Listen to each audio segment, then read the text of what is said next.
Hello friends, good morning सभी को। तो कैसे हैं आप दोस्तों?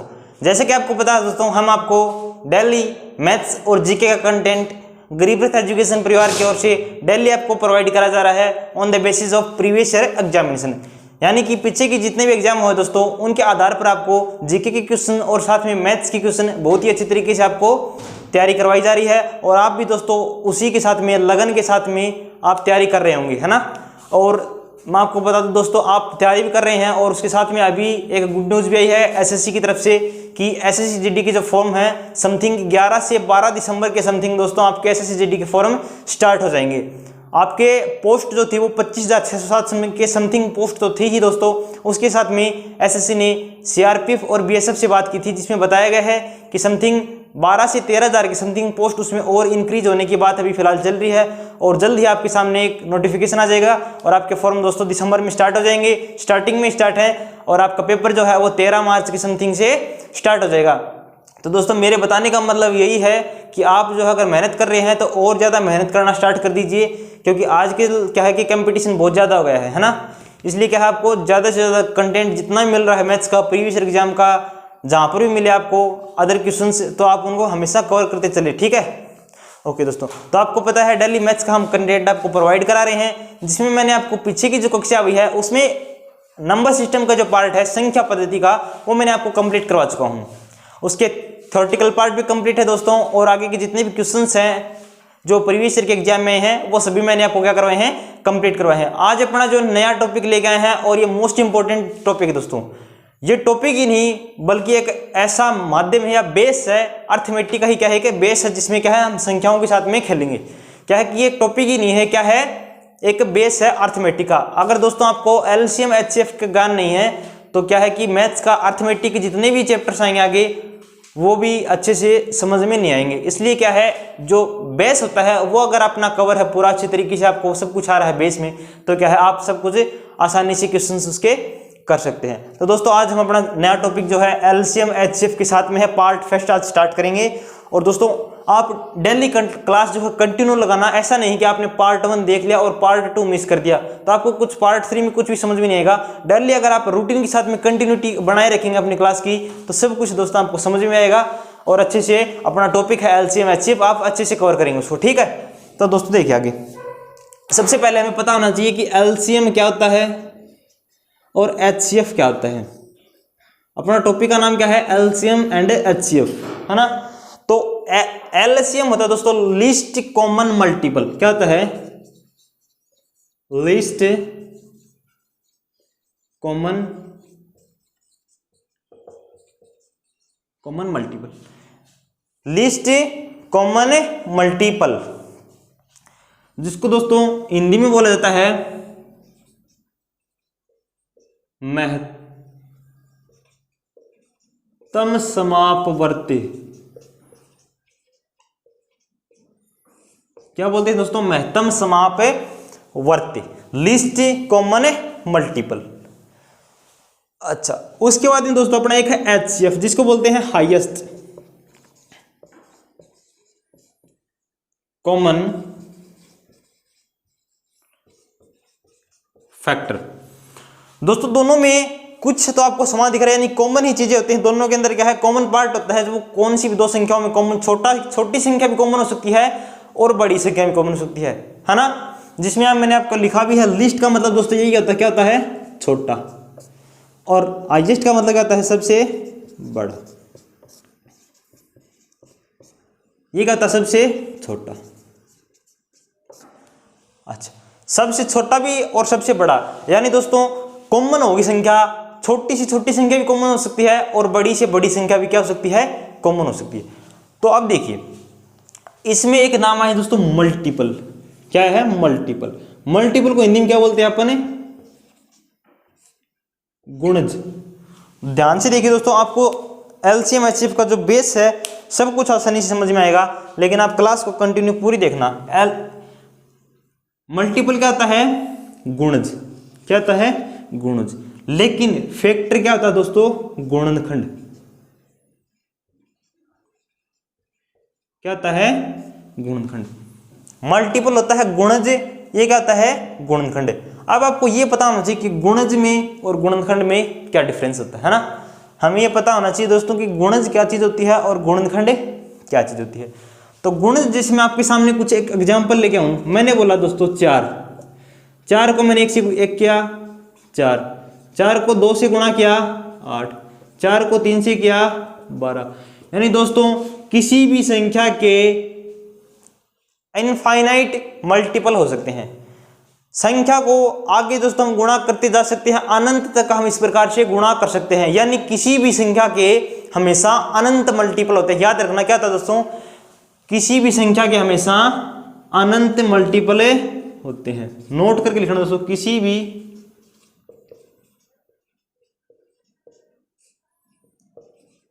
संख्या के हमेशा अनंत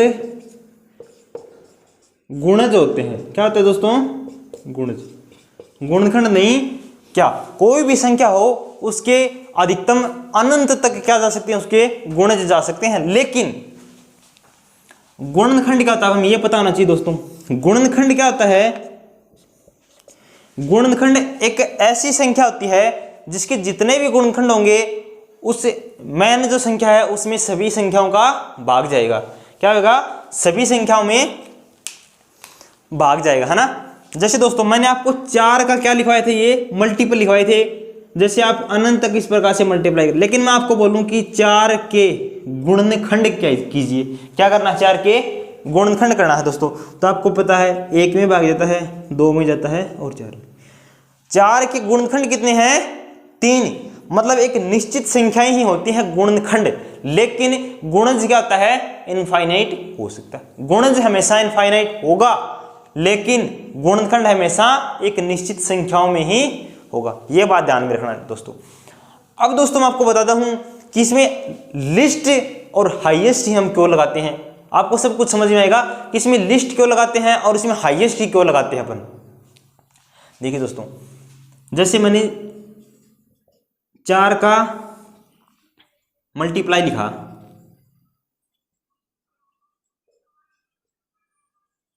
इस प्रकार से दोस्तों हम इनफाइनाइट तक आगे जा सकते हैं। लेकिन इसी प्रकार दोस्तों मैंने 4 का ये मैंने लिखा दोस्तों एलसीएम, ये क्या है दोस्तों, गुणज, और ये क्या है, गुणनखंड। गुणनखंड कितना होगा, 1 2 4। दोस्तों मैंने एक जगह पर तो लिखा है 4 के गुणज और दूसरी जगह मैंने लिखा है 4 के गुणनखंड। तो गुणनखंड में हमें दोस्तों क्या लेते हैं, हाईएस्ट।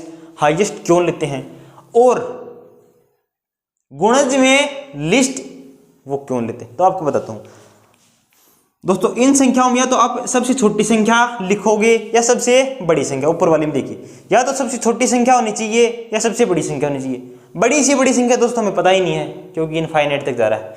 आगे की संख्या क्या हमें पता ही नहीं है, इसलिए दोस्तों क्या लेंगे, छोटी संख्या लेंगे। क्या लेंगे, छोटी संख्या। इसीलिए क्या बोलते हैं इसको, लोवेस्ट या लीस्ट कॉमन मल्टीप्लाई। और 4 है, इसके सभी की सभी आगे क्या है दोस्तों, ये गुणज है। ठीक है, उसके बाद में देखिए गुणनखंड। गुणनखंड क्या है, 4 के 1 है, 2 है और 4 है। इसमें क्या है, सबसे बड़ा अंक क्या होता है, हमें पता होता है दोस्तों कि सबसे बड़ा गुणनखंड कौन सा है। इसीलिए क्या लिया जाता है, हाईएस्ट कॉमन फैक्टर।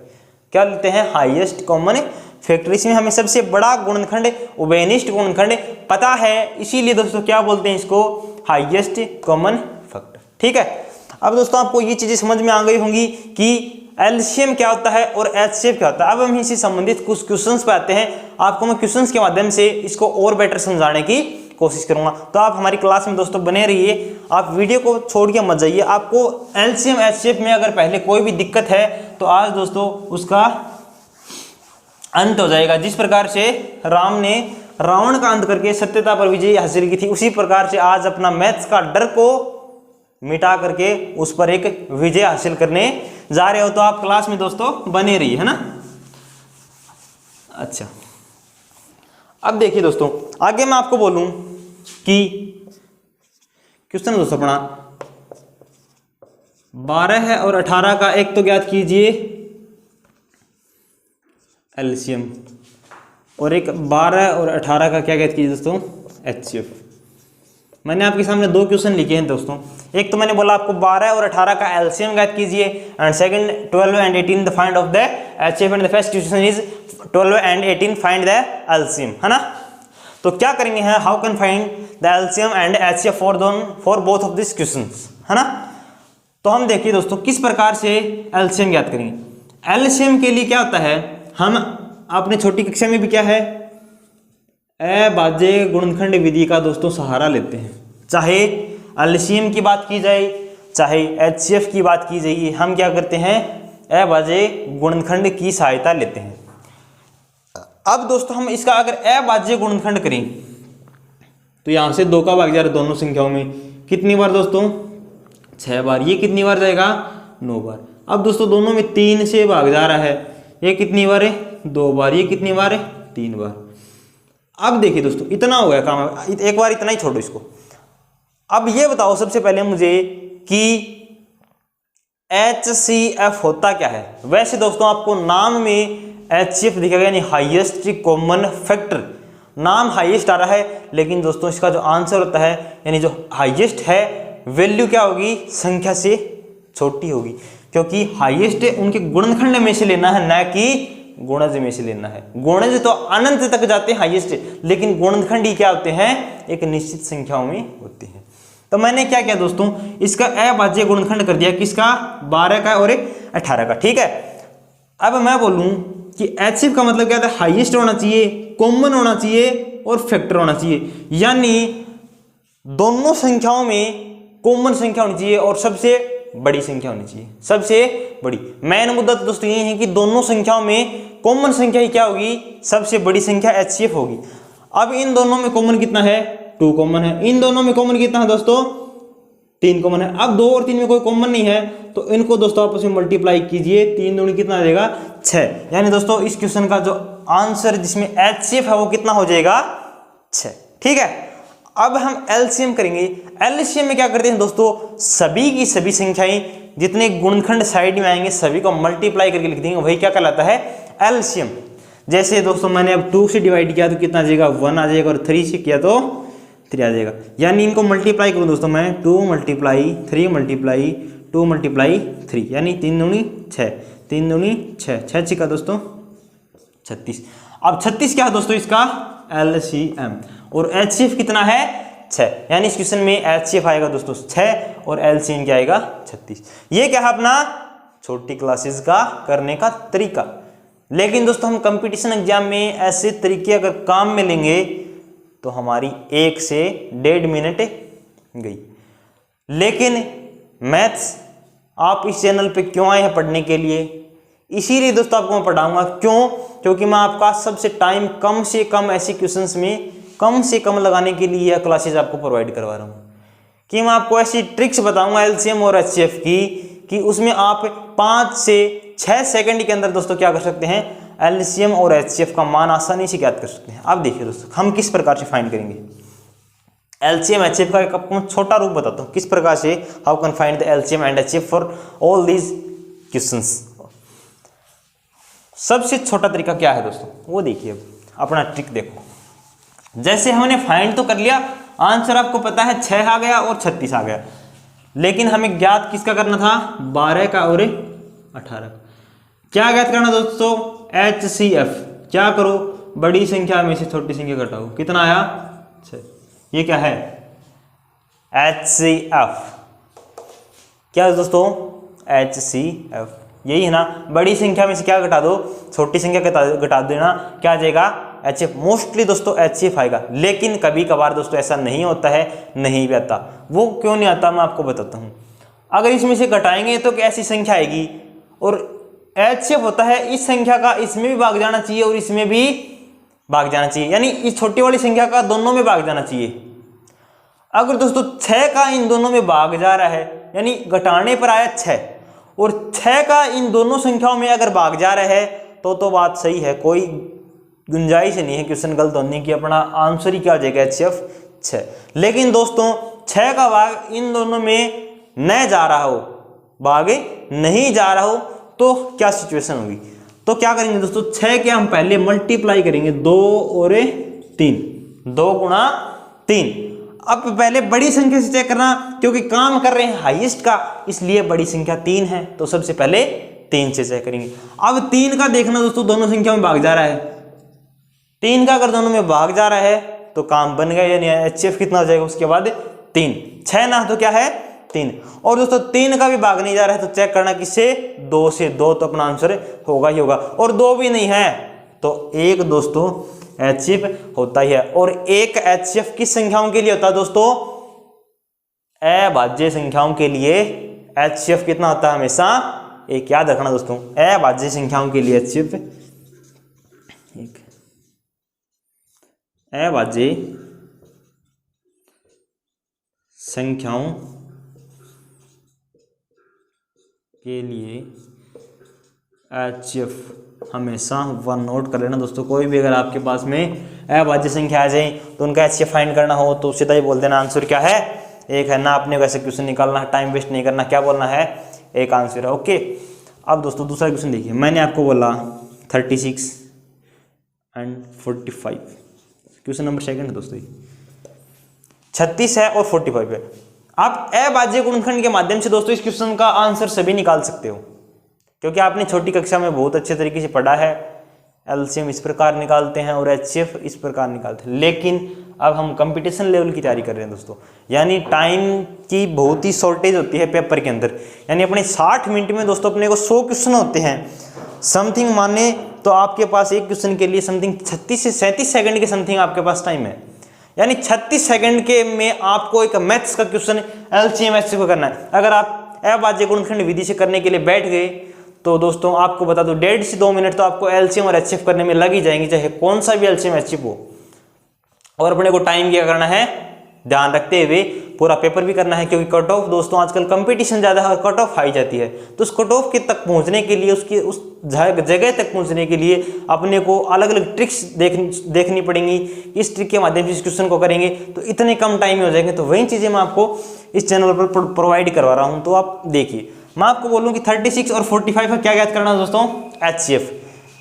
मैंने आपको भी बताया कि 45 में से दोस्तों कितना घटा दो 36, कितना बचेगा ये 9, कितना 9। अब दोस्तों ये देखो पहले 9 का इन दोनों संख्या में डिवाइड हो रहा है क्या, 9 चौका 36 और 9 पंजो 45, यानी दोस्तों 9 जो है divided both of these numbers, यानी दोनों संख्याओं के साथ में 9 डिवाइड हो रहा है। इसका मतलब दोस्तों अपना HCF कितना है 9 ही बस, कितना दोस्तों 9, HCF कितना आ गया 9। मैं बोलूं LCM कितना है 36 और 45 का, क्या बोलूं मैं LCM कितना है। LCM किस प्रकार से निकालते हो दोस्तों आप, गुणनखंड। लेकिन मैं आपको पहले दोस्तों एक सूत्र, मैंने आपको HCF निकालना सिखा दिया है कि बड़ी संख्या में से छोटी संख्या घटाओ और आंसर कुछ आए, वो चेक करना कि दोनों संख्याओं में भाग जा रहा है या नहीं जा रहा। अगर नहीं जा रहा तो उसके फैक्टर करके छोटी संख्या देखो भाग जाएगा या नहीं जा रहा, इस प्रकार से आप करना। लेकिन अब मैं दोस्तों आपको 2-3 सूत्र लिखवा रहा हूं, वो आप एक बार जरूर लिख लेना आपको, क्योंकि इंपॉर्टेंट चीजें हो।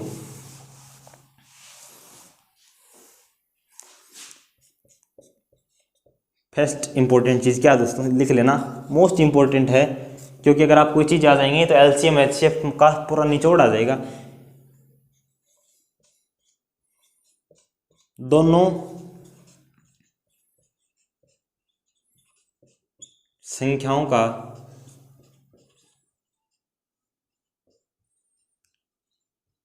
गुणनफल बराबर होता है दोस्तों LCM HCF। क्या होता है दोस्तों, दोनों संख्याओं का गुणनफल बराबर होता है LCM गुणा HCF। यानी अगर दोनों संख्याएं आपको पता है HCF पता है तो आप आसानी से LCM में फाइंड कर सकते हो। इस सूत्र में रखिए, दोनों संख्याओं का गुणनफल बराबर LCM इंटू HCF, ठीक है। अब देखिए पहले वाला जो क्वेश्चन था अपने पास, जैसे ये क्वेश्चन है दोस्तों 12 और 18 वाला, देखिए आप इसमें रखिए दोनों संख्याएं क्या है, यानी सूत्र है दोस्तों N1 मल्टीप्लाई N2 बराबर LCM मल्टीप्लाई HCF। ये दोस्तों आप एक बार जरूर नोट कर लीजिए। आप एक बार वीडियो को फ्यूज करके अपनी नोटबुक में नोट कर सकते हैं, या आप स्क्रीनशॉट लेकर के अपने फ़ोन में इसको याद रखने के लिए रख सकते हैं, है ना। तो क्या है, मैं आपको इस क्वेश्चन में अपने को एलसीएम एचसीएफ दोस्तों पता है कितना आया था अपना 6, एलसीएम कितना आया था 36। तो हम एचसीएफ से एलसीएम निकालते हैं इस सूत्र के माध्यम से। देखिए पहली संख्या कितना 12, दूसरी संख्या कितनी 18, बराबर एलसीएम दोस्तों फाइंड करना है। एचसीएफ कितना 6, एचसीएफ फाइंड करना है, एलसीएम फाइंड करना है। यहाँ 6 गुणा में है, इसको उठा के 6 को भाग में, और 6 दूनी दोस्तों 12 और 18 दूनी 36, और अपना एलसीएम क्या था 36। तो दोस्तों आप इस सूत्र के माध्यम से अगर आपको एचसीएफ निकालना आ गया तो आप आसानी से एलसीएम निकाल सकते हो, अगर आपको दोनों संख्याएं पता है। और दोनों संख्याएं दोस्तों क्वेश्चन में आती यही आता है, एसएसजीडी के एग्जाम समथिंग नॉर्मली क्वेश्चन आते हैं कि दोनों संख्या ये हैं, अगर एलसीएम ये है तो एचसीएफ ज्ञात कीजिए, एचसीएफ ये है एलसीएम ये है, दोनों संख्याओं का गुणनफल ज्ञात कीजिए, एलसीएम ये है एचसीएफ वो है, दोनों संख्याओं का योग ज्ञात कीजिए। ऐसे छोटे छोटे क्वेश्चन ही दोस्तों हमेशा एसएससी जो है अपने क्वेश्चंस जो करवाता है, पेपर जो एग्जाम जो करवाता है उसके अंदर ऐसे ही छोटे छोटे क्वेश्चन आते हैं। ये दोस्तों आपको समझ में आ गया होगा, आप नोट कर लो इसको। अब आगे एक दूसरा ट्रिक देखना पड़ा, क्या है,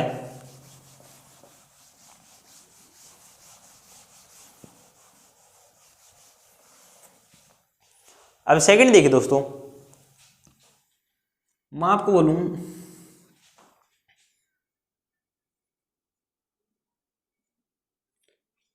यानी अगर दोस्तों हमें दो संख्याओं का अनुपात दे रखा है a अनुपात b, यानी दोस्तों अगर अपने को 5 अनुपात 7, ये नंबर्स का अनुपात दोस्तों किसका n1 और n2, यानी n1 और n2 यानी दो संख्याएं हैं, और दोनों संख्याओं का जो अनुपात है हमें दिया गया है कि वो क्या है a अनुपात b है, या एग्जाम्पल आपने मानना है कि 5 अनुपात 7 है।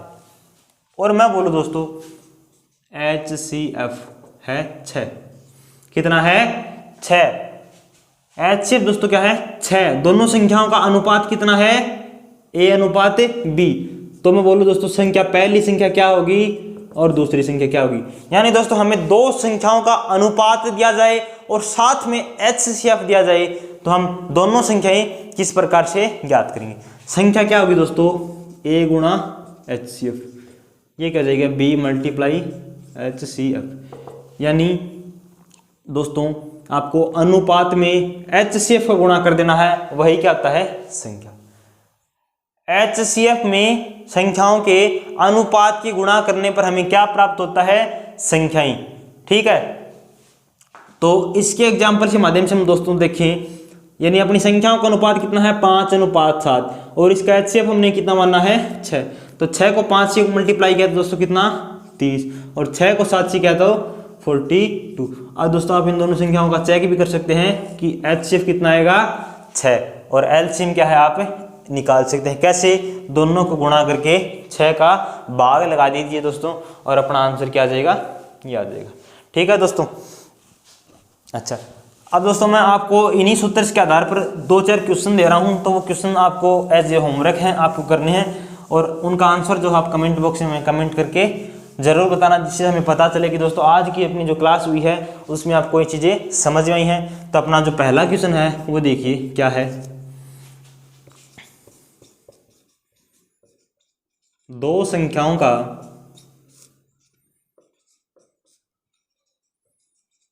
अनुपात 75 अनुपात 78 है तथा HCF 7 है, तो दोनों संख्याएं ज्ञात करें।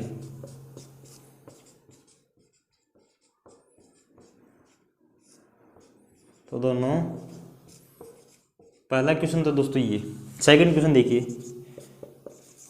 मैं बोलूँ दोस्तों आपको 78 88 का आपको HCF निकालो, एलसीएम। दोस्तों इनका दोनों क्या निकालना है, अपने को एलसीएम निकालना है और एचसीएफ निकालना है। क्वेश्चन नंबर 3 दोस्तों, यदि n1 बराबर है 26, n2 बराबर दोस्तों 28 और एलसीएम बराबर है 104 then find the value of HCF। दोस्तों आपको मैं 3 क्वेश्चन है एज ए होमवर्क दे रहा हूँ। 2 संख्याओं का अनुपात 75:78 है और HCF 7 है, तो दोनों संख्याएं याद कीजिए। दोनों संख्याओं का HCF और LCM याद करना है। यदि पहली संख्या 26 है, दूसरी संख्या 28 है और LCM का मान 104 है, तो HCF का मान याद करो। ये दोस्तों 3 क्वेश्चन हैं, आपके होमवर्क हैं। आज मैंने आपको बहुत ही अच्छे से दोस्तों शॉर्ट ट्रिक बताई है। LCM हम किस प्रकार से ज्ञात करते हैं और हम HCF को शॉर्ट ट्रिक के माध्यम से किस प्रकार से ज्ञात करते हैं। तो दोस्तों आप हमारी क्लास में ऐसे ही आगे भी कंटिन्यू बने रहिए, जिससे आपको अच्छे अच्छे क्वेश्चंस और विद शॉर्ट ट्रिक के साथ में आपको देखने को मिलेंगे। और LCM और HCF का जो आपको डर था पहले कि हमें नहीं आ रहा, तो ये टॉपिक को दोस्तों हम आपको आसानी से समझाते हुए इसको पूरा टॉपिक को क्लियर एंड एक्यूरेंस आपको कवर करते आगे चलेंगे दोस्तों। ठीक है, धन्यवाद। और दोस्तों आपसे मेरा यही गुजारिश है कि अपना जितने भी भाई बंधु तैयारी कर रहे हैं फॉर द SSC GD, तो आप सभी के पास में क्या करना है, उसका टेलीग्राम का अपना जो चैनल का लिंक है गरीब रथ एजुकेशन, और चैनल है उसका आपको फेसबुक, ट्विटर, व्हाट्सएप जितने भी है कंटेंट आपके पास में सोशल मीडिया के ऊपर, तो आप सभी के ऊपर क्या करो, सेंड करो दोस्तों, जिससे दूसरे बच्चे विद्यार्थी वह भी क्या है इन चीज़ों का फ़ायदा उठा सकें। तो दोस्तों आप ज़्यादा से ज़्यादा अपने चैनल को शेयर करते रहिए, लाइक कीजिए, सब्सक्राइब कीजिए। जय हिंद दोस्तों, वंदे मातरम।